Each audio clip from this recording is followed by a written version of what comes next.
እኛ ጋር ስንገደል እንገላለን መሆን ያለበት። እንግዲህ ዝም ማለት ከገዳዮች ጎን መቆም።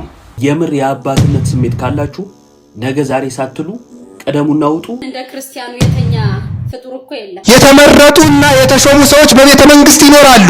እኛ ከተማ ውስጥ አለንላችሁ።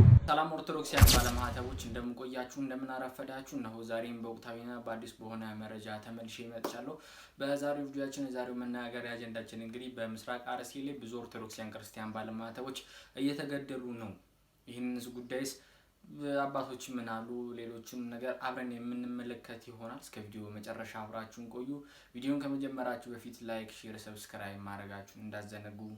ወደ ቪዲዮ ለማይተብ ሆነ ይህን የእግዚአብሔር ቃል እያየ የአርሲን ግድያ እየተመለከት ይህን ቪዲዮ ኮፒ ሊንክ ሼር ሳታደርግ እንዳታሳልፈው። ሁላችሁም ባለማይተቦች ኮሜንት ላይ ገብታችሁ አባቶች አባትነታችሁን አሳዩን እያላችሁ መልእክቱን አድርሷቸው።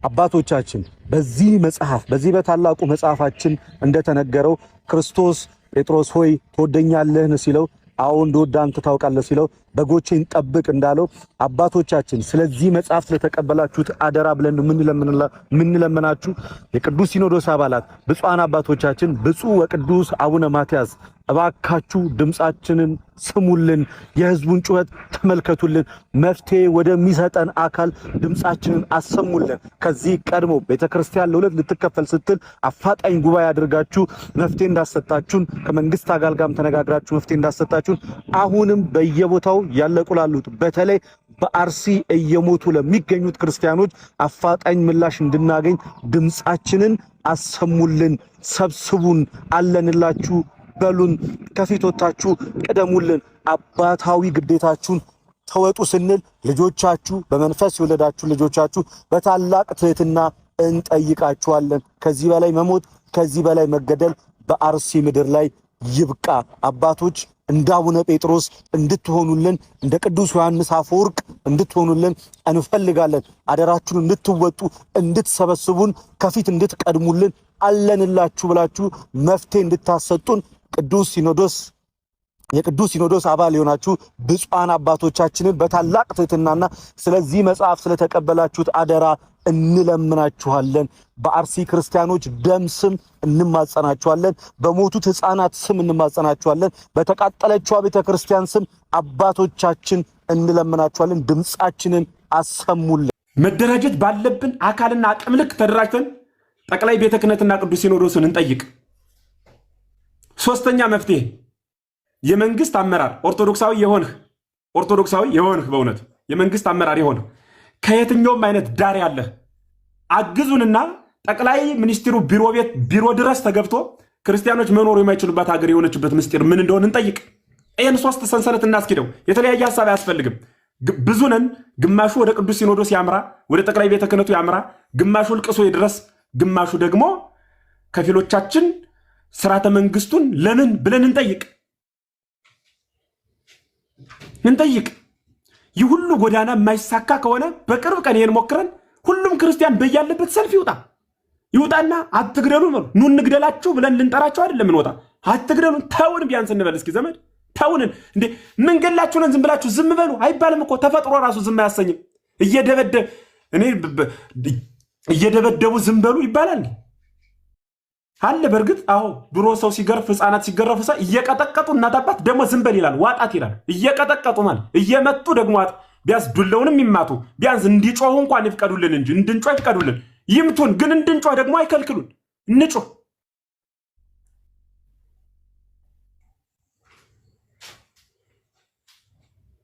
ከዚያ ውጭ ግን እስከ መቼ ድረስ መቼ ለመኖር ነው ያሰብነው? ፈራንም ደፈርንም ሐሰትን ማወራን እውነትን ማወራን ሰከንድ በተገለበጠ ቁጥር ወደ መቃብር አንድ እርምጃ እየሄድን ነው። በእድሜም በእነሱ ግፊትም ወደ ራሳችን እንምጣ። ራሱን የቻለ መደራጀት ባለበት መልክ እንደራጅ። እንዴ አለ እኮ በሚዲያ ወጣው እኮ አልሰማችሁትም እንዴ? ቅድም ስታሰማን የነበረው ልጅ እኮ ሲኖዶሱን ተቆጣጥረናል፣ መግለጫ መስጠት አይችልም አለ። በአፉ ማር እውነት መሰለበት፣ ሲኖዶሱም አይናገርም። ማህበረ ቅዱሳን ተቆጣጥረናል አለ።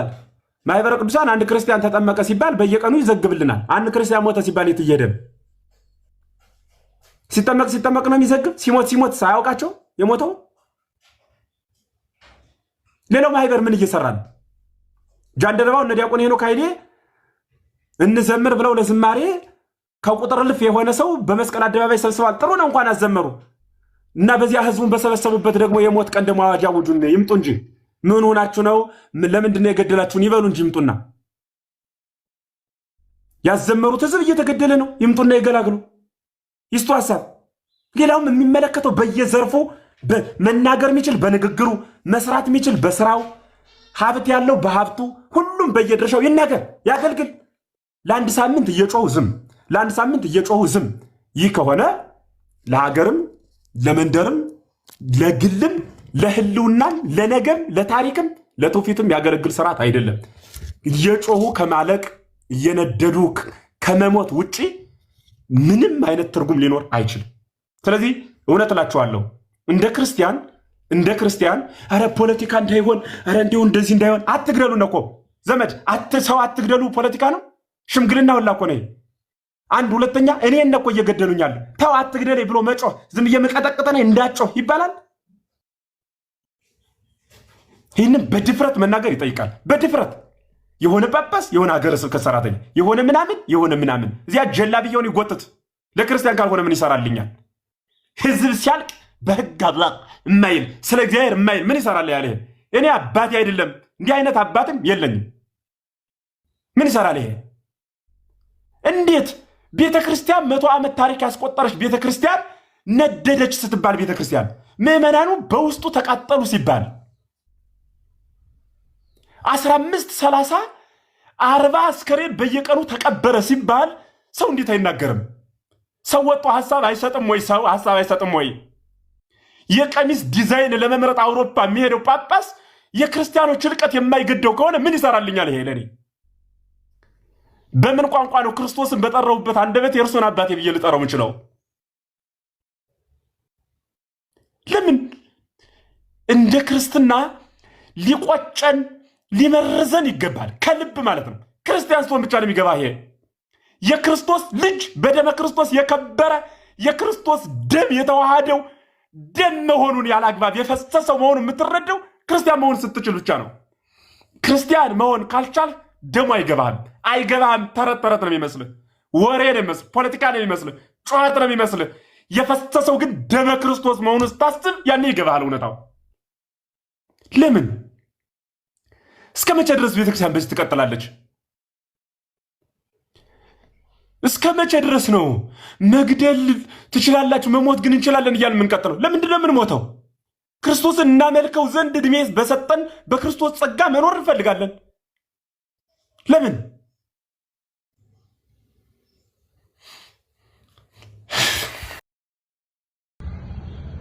በየጫካው እየዞራችሁ ገዳማውያንና ባህታውያን ከምትገሉ እኛ ከተማ ውስጥ አለንላችሁ። ቅዘና ሙላ አባቶቻችን የምር የአባትነት ስሜት ካላችሁ ነገ ዛሬ ሳትሉ ቀደሙና ውጡ፣ እንከተላችሁ። መሄድ ያለብን ቦታ እንሄድ፣ መውጣት ያለብን ቦታ እንውጣ፣ ማሳየት ያለብንን ነገር እናሳይ፣ ድምጻችን እናሰማ። አርሲ መሄድ ካለብን ቀደሙ እንከተል፣ ሰልፍ የምንወጣ ከሆነ ቀደሙ እንከተል። ቁጭ ብላችሁ ግን ክብ ሰርታችሁ መግለጫ ወጣችሁ ዝም እንዳትሉ። ብዙ ጊዜ ያወጣችሁ መግለጫ ትርጉም የለውም፣ ሰልችቶናል። ሻማ ማብራት ሰልችቶናል፣ ፕሮፋይል መቀየር ሰልችቶናል። ኦርቶዶክሳውያን ተገደሉ እየተባለ ሁሉ ጊዜ ዜና መሆን ሰልችቶናል። የአንድ ሰሞን ትሬንድ ሆኖ የሚያልፍ ተቃውሞ ሰልችቶናል። ስለዚህ ምድር ላይ የወረደ ስራ ከእናንተ እንጠብቃለን። ውጡ፣ ከሞቆ ቤት ውጡና አደባባይ እንገናኝ፣ ጠሩን። አለበለዚያ ወጣቱ ቀድሞ የሆነ ነገር ቢፈጠር እርግጠኛ ነኝ ደብዳቤ እንደምትጽፉ አናቃቸውም እንደምትሉ። ስለዚህ ቀደሙ። ትላንትና ጥቁር ለብሰን ወንበራችሁን አስጠብቀናል በብዙዎች ደም። ዛሬ እንደዛ አይሆንም። ውጡ። ደሞዝ የምትበሉባት ቤተክርስቲያን ነች፣ የምትመኩባት እንደ ልባችሁ የተከበራችሁባት ቤተክርስቲያን ነች። እያለቁ ያሉትም የዚች ቤተክርስቲያን ልጆች ናቸው። እናንተ ቁጭ ብላችሁ ሌላ የሚሞት ወጣት አንጋብዝም። እኔ በበኩል ያን የሚሰማኝ። ስለዚህ ታውቃላችሁ፣ ግን በዚህ ዘመን እንደ ክርስቲያኑ የተኛ ፍጡር እኮ የለም። ሰሞኑን እየተመለከታችሁ ነው በአርሲ ወገኖቻችን ላይ እየተፈጸመ ያለው አሰቃቂ ግፍ፣ የግድያ ግፍ ማለት ነው። ምን ሰሞኑን ብቻ እለት የአርሲ ወገኖቻችን በሃይማኖታቸው በማንነታቸው እየተለዩ እየተገደሉ ነው ያለው። ገዳዮች ደግሞ ማን እንደሆኑ ግልጽ ነው። እኛ ክርስቲያኖች ግን ተኝተናል። እኛ እዚህ ቲክቶክ ላይ የምንሰራ ልጆች ገዳዩ ማን እንደሆነ በግልጽ ስንናገር አረ እናንተማ ሰው ለሰው ልታባሉ ነው፣ አረ እናንተማ ተከባብሮ የኖረን ህዝብ ከሃይማኖት ለሃይማኖት ልታባሉ ነው ትላላችሁ። ለዚህ እኮ ነው ክርስቲያኑ ተኝቷል ያልኩት። ግን ደግሞ እነሱ በግልጽ መጥተው ዘመኑ የኛ ነው እያሉ መናገር ይዘዋል። ለምሳሌ ወሂድ እንዲህ ብሎ ተናግሮ ይህ ዘመን የኛ ነው፣ እንደ ድሮ እንደ አጼዎቹ ዘመን እንዳይመስላችሁ፣ መንግስትም እንኳን የሚገድፈን እኛን ነው፣ የተቋማት መስሪያ እንኳን ሳይቀር በነፃ እስከ መሰጠት ድረስ ያደርሰናል። እኔ ለምሳሌ የፈለኩት ቦታ ላይ መንቀሳቀስ እችላለሁ። የሙስሊም ጀነራሎች እነሱ ከበውኝ እንደፈለኩ እንቀሳቀሳለሁ።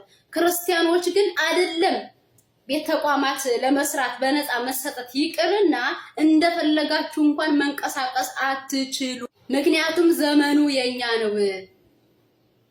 በየቦታው በየውስጡ በየክፍለ ሀገሩ የምንሰራውን እንሰራለን። ግልጽ ነው ደግሞ የሚታይ ነገር ነው አለ። እውነት ነው። አንተ ስላረጋገጥክልን እናመሰግናለን። ዘመኑ የእናንተ የጨለማውን ዘመን እንደሆነ እናውቃለን። ለእናንተ መንግስት እየደገፋችሁ እንደሆነ ክርስቲያኖችን እንድታጠፉ እየደገፋችሁ እንደሆነ እናውቃለን። አንተ በግልጽ ስለነገርከን አሁንም እናመሰግናለን። ግን ተኝታችሁ ያላችሁ ክርስቲያኖች ከዚህ በላይ የማንቂያ ደወል ምን ያስፈልጋቸዋል?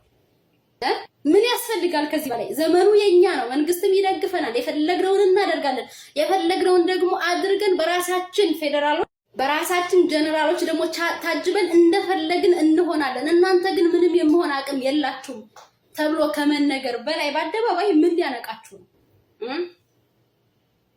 ማን የሆነ ይሄን ጥፋት እያጠፋ ያለው በግልጽ ከመነገር በላይ ምንድነው የሚያነቃ? ስለዚህ የተኛን ክርስቲያኖች ልንነቃ ይገባል።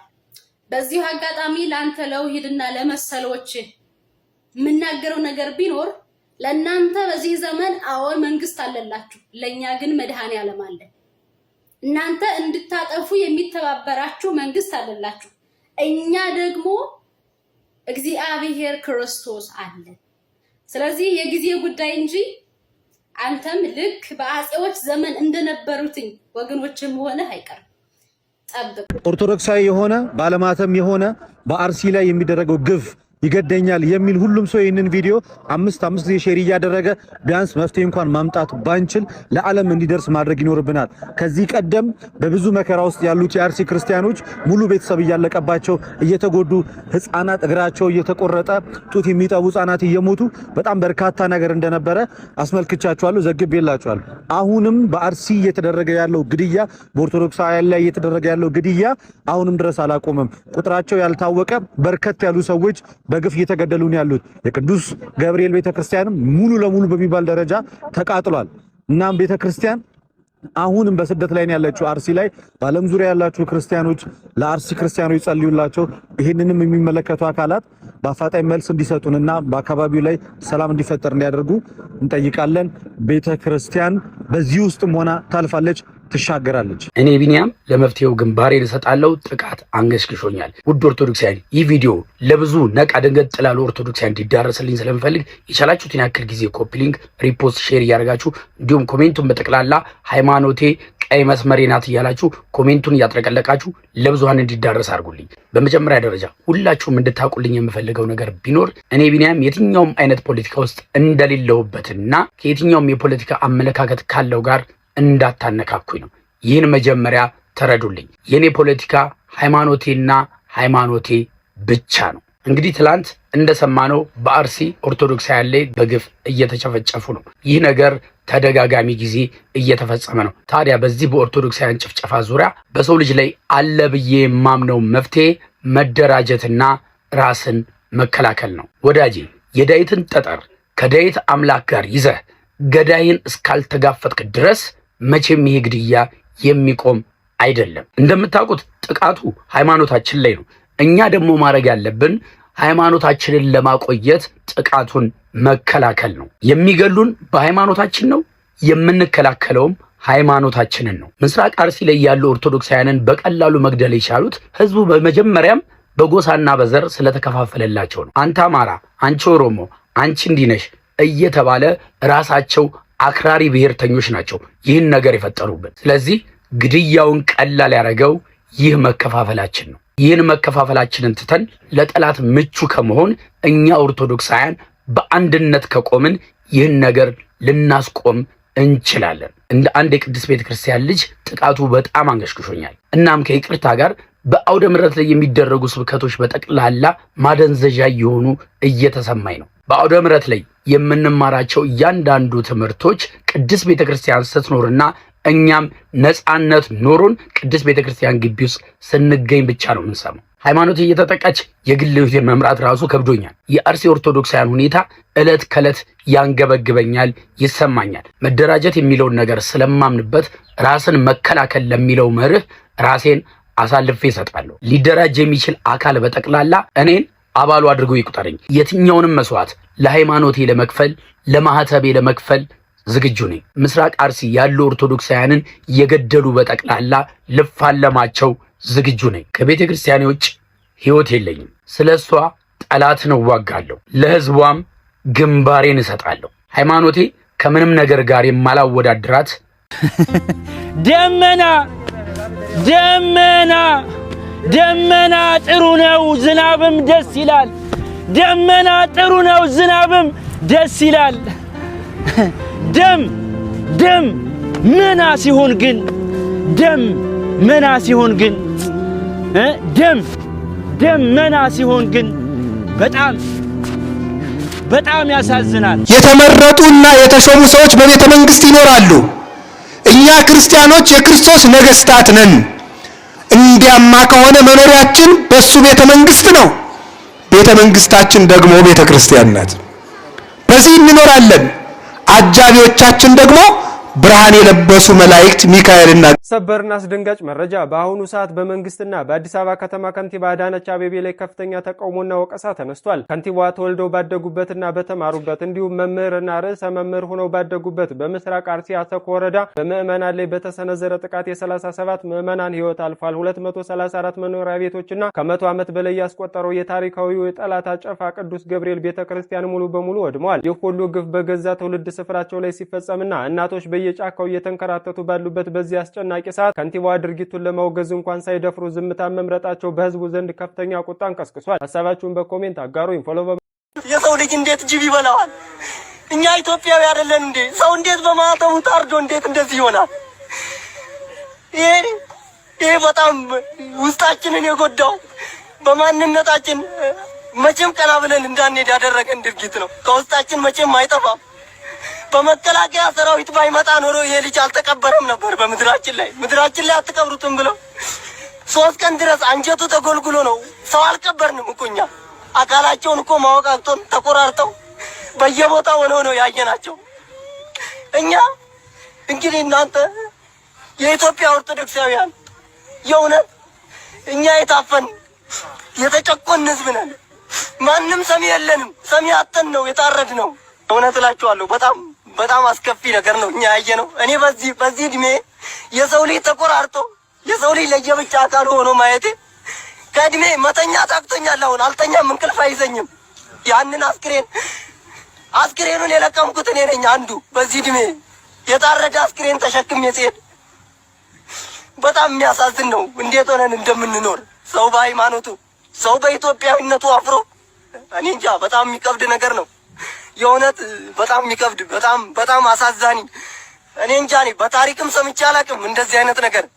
የእውነት ነው የምላችሁ እና እኔ ማለት የምፈልገው የእውነት ሁላችሁም ይህንን መልእክት የምትሰሙ ኦርቶዶክሳውያን ኢትዮጵያውያን፣ የዓለም ህዝቦች ሁሉ የእኛን ችግር አይታችሁ በአስቸኳይ ይሄ የብሔር ነው የሚባለው ነገር ድብብቆች ነው፣ የቃቃ ጨዋታ ነው አይደለም። ሰው ማተብን በጥስ ከተባለ በኋላ ብሔር የለው። ማተብን በጥስ ነው። ማተባችንን በጥሰን ታዲያ እንዴት ነው የምንኖረው? እባካችሁ 3 ጊዜ ብቻ ኮፒ ሊንክ አድርጉ። በምስራቅ አርሲ ዛሬም የተገደሉትን ምዕመናን አርሲ ላይ የሚደረገው ግፍ ይገደኛል የሚል ሁሉም ሰው ይህንን ቪዲዮ አምስት ጊዜ ሼር በዚህ ሰዓት ከአርሲ እጅግ አሳዛኝ የተባለ ዜና ተሰምቷል። በምስራቅ አርሲ የተገደሉ ኦርቶዶክሳውያን ቁጥር ከ10 አልፎ ወደ 13 ገብቷል ተብሏል። አርሲ ሀገረ ስብከት ከ10 በላይ ኦርቶዶክሳውያን ሲገደሉ ልብ ሰባሪ ዜና ነው። ግንቦት 25 ቀን በምስራቅ አርሲ በተፈጸመው አሰቃቂ ጥቃት ከ10 በላይ የኦርቶዶክስ እምነት ተከታዮች ሕይወታቸውን አጥተዋል። ይህንን መረጃ የማህበረ ቅዱሳን ሚዲያን ጨምሮ በርካታ የሶሻል ሚዲያ አውታሮች እያረጋግጡ ይገኛሉ። ንጹሃን በሃይማኖታቸው ምክንያት ብቻ ሕይወታቸውን የሚያጡበት ይህ ድርጊት በአስቸኳይ ሊቆም ይገባል። ድምጽ ልንሆንላቸውም ይገባል። ጉዳዩ የሚመለከታቸው አካላት የዜጎች ደህንነት የመጠበቅና የህግ የበላይነትን የማስከበር ትልቅ አገራዊ ኃላፊነት አለባቸው። የህግ አስከባሪ አካላት ተገቢውን ጥበቃ በማድረግ የንጹሃንን ሕይወት እንዲታደጉና አካባቢውን እንዲያረጋጉ ጥሪያችንን እናቀርባለን። ቤተሰቦቻቸውን ላጡ መጽናናትን እመኛለሁ። ቅዱስነታቸው አርሲ ላይ የተፈጸመውን ግፍ አወገዙ። ብፁዕ አቡነ ማትያስ በመልእክታቸው በአርሲ ሀገረ ስብከት በአሰኮ፣ በሽርካ፣ በሆንቆሎ፣ በዋቤና በሙኔሳ ወረዳዎች በመንፈስ ቅዱስ ልጆቻችንና በቅድስት ቤተክርስቲያን ላይ ስለደረሰው አሰቃቂ ጥቃት የሰማነው በተሰበረ ልብ ነው። የእምነት ነጻነት ተደፍሮ 100 ዓመታት ያስቆጠረ የጠለታ ቅዱስ ገብርኤል ቤተክርስቲያን በተቃጠለበት እንዲሁም የካራ ኮፍቴና መድኃኔዓለም ቤተክርስቲያን በተዘረፈበት በዚህ ክፉ ቀን በርካታ ምዕመናን በግፍ መሰዋታቸውንና በመቶዎች የሚቆጠሩ ወገኖች ከቀያቸው መፈናቀላቸው ቤተክርስቲያናችንን በእጅጉ ያሳዘነ ክስተት ነው ብለዋል። በመሆኑም ይህ መከራ ያበቃ ሳይሆን እየሰፋ በመምጣቱ የዜጎችን ደህንነት የመጠበቅና ሰላምን የማስፈን አደራ የተጣለባቸው የጸጥታ አካላትና በየመዋቅሩ ያላችሁ ኃላፊዎች ከምንም በላይ ታሪክ የሚጠይቃችሁ በስልጣን ዘመናችሁ ለዜጎች ደህንነት በምትከፍሉት ዋጋ ነውና ይህንን የጥቃት ሰንሰለት በማስቆምና ወንጀለኞችን ለሕግ በማቅረብ ከታሪክ ባለዕዳነት ትድኑ ዘንድ በቤተክርስቲያናችን ስም አበክረን እናሳስባለን ብለዋል። አርሲ ውስጥ ሀፕን ያደረገው ነገር ሁላችሁም ሰምታችኋል። እዚህ ጋር ከጀርባ የምታዩት የአርሲ ሀገረ ስብከት ለቅዱስ ሲኖዶስ ለጠቅላይ ቤተ ክህነት የላከው ደብዳቤ ነው፣ የሪፖርት ደብዳቤ ነው። እዚህ ሪፖርት ላይ እንግዲህ በ4 ፖይንቶችን አንስቷል የደረሱ ጉዳቶችን። አንደኛው 101 ዓመት ያስቆጠረ ቤተክርስቲያን መቃጠሉንም አሳውቋል። ሁለተኛ ደግሞ 9 የሚሆኑ የእምነቱ ተከታዮች እንግዲህ ህይወታቸው በአሰቃቂ ሁኔታ አልፏል ይላል ሪፖርቱ።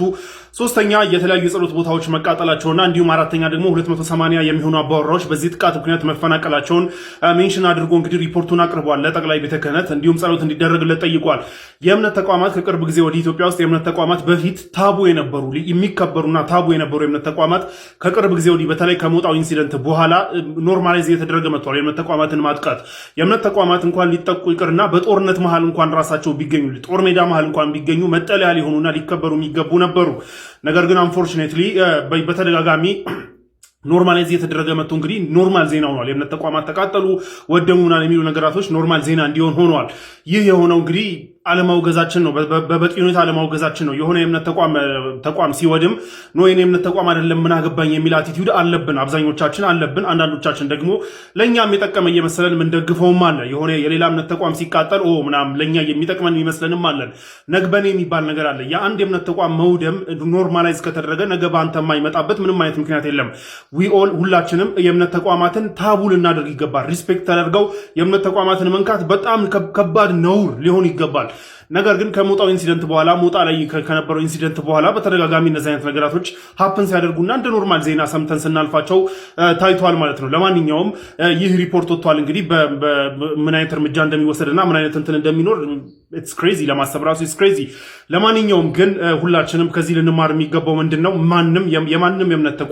የማንም የእምነት ተቋም ሊነካ እንደማይገባና እንደዚህ አይነት ነገራቶች ሀፕን ሲያደርጉ ሪጋርድለስ ኦፍ አወር ሪሊጅን የትኛውም ሃይማኖት ተከታይ ነን ሃይማኖትም አይኖረን ሰው የሚያምንበት የእምነት ተቋም ግን ሊነካ እንደማይገባ ሁላችንም አንድ አይነት አቋም ሊኖርን ይገባል። በዚህ ጉዳይ ላይ ልንከፋፈልና ይሆናል ልንደግፍ ምናምን የሚገባበት ምክንያት ያለ አይመስለኝም። የእምነት ተቋም ሊከበር ይገባል። እንደ እስልምና ደግሞ እንደምታውቁት ጦር እንኳን ሲያዘምቱ ኸሊፎቹ ጦር እንኳን ሲያዘምቱ ከሚሰጧቸው ዋነኛ ትእዛዛቶች ውስጥ አንደኛው የእምነት ተቋማትን እንዳትነኩ፣ የማንኛውም እምነት ተቋማት እንዳትነኩ፣ ያ ብቻ ሳይሆን ራሳቸውን ለእምነታቸው ብሎ ያገለሉና እዛ እምነት ተቋማት ውስጥ ያሉ የእምነት ተከታዮችን እንዳትነኩ የሚል በጣም ስትሪክት ትእዛዝ ይታዘዙ እንደነበረ እንደ እስልምና ታውቃላችሁ። ኸሊፎች ጦራቸውን ሲያዘምቱ እና አቡበክር እና ዑመር ምናምን ጦራቸውን ሲያዘምቱ ይህ የማይጣስ መመሪያ ነበረ። በእስልምና እንደዚህ አይነት ነገራቶች አሉና በጦርነት መሃል እንኳን ያገኛችሁትን የጠላት ቤተ እምነት እንዳትነኩ እየተባለ ነው የሚታዘዘውና በእስልምና ይህ አቋም አለ። በሌላኛውም እምነት ይህ ይኖራል ብዬ አስባለሁና የማንም የእምነት ተቋም ሊነካ አይገባም። ያው በዚህ ሪፖርት ላይ እንግዲህ ምን አይነት ምላሽ እንደሚሰጥ አሮን ነው። ለማንኛውም ግን ከዚህ በኋላ እንዲህ ነገራቶችን ሀፕን እንዳያደርጉ እኩል የትኛውም የእምነት ተቋም ሲነካ ልናወግዝ ይገባል ማለት ነው። እንግዲህ በአርሲ ኦርቶዶክሳውያን ክርስቲያን ባለማተቦች ላይ እየተፈጠረ ያለው ነገር አሁናዊ ነገር አይደለም። ቢያንስ በዚህ አመት ውስጥ ብቻ በ2018 አመት ብቻ ከ300 ኦርቶዶክሳውያን ክርስቲያን ባለማተቦች በላይ ተገድለውም በአንድ ጉድጓድ ላይ ተቀብረዋል ማለት ነው። በአንድ ጉድጓድ 40 ኦርቶዶክሳውያን፣ በአንድ ጉድጓድ 30 በጣም በጅምላ መቃብር እስኪሆን ድረስ እየተቀበሩበት በሃይማኖታቸው ምክንያት እየተገደሉበት የሚገኝ ጊዜ ነው። እሱም በዛም ሳያበቃ ደግሞ ኦርቶዶክሳውያኖቹ ከቀያቸው ይሰደዳሉ። እስካሁን ባለው መረጃ ደግሞ በ2018 ከ1000 ኦርቶዶክሳውያን ክርስቲያን ባለማተቦች ከቀያቸው በሃይማኖታቸው ምክንያት ተሰደዋል። አሁን እንደሰማችሁት ነው። ከ1000 ኦርቶዶክሳውያን ክርስቲያን ባለማተቦች በላይ በአርሲ ምድር ላይ የነበሩ ባለማተቦች በሃይማኖታቸው ምክንያት ተሰደዋል። ይህንንም ጉዳይ አባቶች ምን ይላሉ ብለን ቀን በቀን ስንጮህ ከነሱ ጋር ሳጣገቦ ስንገባ አባቶቻችንን የጠላን ይመስላል። አይደለም። ነገር ግን እኔን በሃይማኖቴ ምክንያት ስጎዳ በሃይማኖቴ ምክንያት ስጨቆን ከቄ ስባረር የምጠይቀው መንግስትን ሳይሆን የሃይማኖት አባት ብዬ የምጠራው ጳጳሳትን ነው። ምክንያቱም የሚመለከታቸው እነሱ ናቸው። ከየደብሩ ቢያንስ ከቦሌ መድኃኔዓለም በወር ከ1 ሚሊዮን ብር በላይ ይወስዳሉ። ገንዘብ ብቻ መሰብሰብ ነው የነሱ ዓላማ ከመመኑ። ይህ መመን ከሌለ ቤተክርስቲያን የለችም። መመን ከሌለ ቤተክርስቲያን የለችም። በአርሲ ምድር ላይ የቅዱስ ገብርኤል ቤተክርስቲያን ትናንትና ማታ ተቃጥሏል።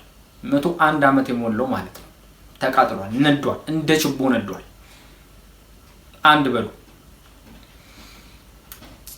ከ10 ቤተክርስቲያኖች በላይ ደግሞ የሚሆኑ 10 ቤተክርስቲያን አካባቢ የሚሆኑት ደግሞ ተሰደዋል። ታቦታቸውን ይዘው ቤተክርስቲያኑን ዘግተው ካህናቱ፣ ምእመኑ፣ ታቦቱም አብረው ተሰደዋል። የሀገረ ስብከት ሊቀ ጳጳስ በየጊዜው ይለወጣል። ምንም የሚመጣ ፋይዳ የለም። ምንም። ይሄንንስ ጉዳይ ማን ነው አቤት የሚለው? አባት መቃየር ብቻ ነው እናንተ ዓላማ ምንድነው? ችግራችሁን አስረዱ ሲባሉ ይሄ ከሌ እንደዚህ ሰደበኝ ይሄ ነውር ነው። ከነውርም በላይ ነውር ነውና አባቶቻችን እንደውም አምላክ በመታቀው አባት ብለን መጥራት እስካሁን እያሳፈራችሁን ትገኛላችሁ። የአርሲ ክርስቲያን ባለማህተቦች ሲገደሉ ያያችሁ ዝም፣ ኦርቶዶክሳውያን ክርስቲያን ባለማህተቦች በሃይማኖታቸው ምክንያት ከቀያቸው ሲሰደዱ ዝም። ይሄን እኮ አንድ ጳጳስ ተገደለ ወይ ደግሞ ጳጳስ እንደዚህ ሆነ የሚባል ሰልፍ እንጣ በስልጣናችሁ ቢመጣ ሰልፍ እንጣ ነበር የምትሉ። ለስልጣናችሁ ሰልፍ የሚወጣው መመን ከሌለ እናንተ የላችሁ። እረኛው በጎቹ በቀን በሌሊት ሲበሉ ያያችሁ ዝም የምትሉ ከሆነ ከተኩለው ልክ እረኛውን መፍራት ነው። ማምላክ ወላዲተ አምላክ እናንተ ላይ ትፍረድ አንል። እንደው እግዚአብሔር ደግሞን ጊዜ አምጣልን ማለት ብቻ ነው የምፈልገው። ለዛሬው በዚህ ቀጣይ በሌላ ቪዲዮ እስከምንገናኝ ድረስ ቸር ሰንብቱ። ቪዲዮ ላይክ፣ ሼር፣ ሰብስክራይብ ማድረጋችሁን እንዳዘነጉ። ቸር ሰንብቱ።